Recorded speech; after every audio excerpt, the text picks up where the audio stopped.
नमस्कार मित्रांनो, स्वागत आहे परत एकदा तुमचं माझ्या एका नवीन व्हिडिओमध्ये। तर आजचा हा व्हिडिओ खूप खास आहे।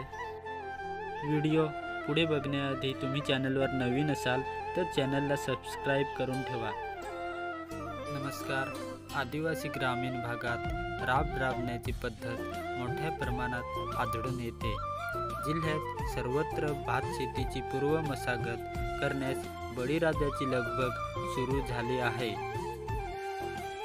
भात शेतीत अजूनही पारंपरिक राब भाजण्याच्या पद्धतीचा वापर केला जात आहे।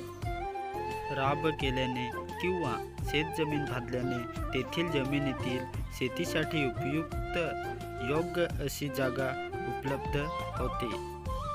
शेतीची मशागत करतेवेळी शेण, पालापाचोळा, झाडाच्या सुक्या फांद्या व पेंढा फुसकूट यांचा वापर केला जातो। अशा पद्धतीने शेतीसाठी जागा भाजून राब तयार केला जातो।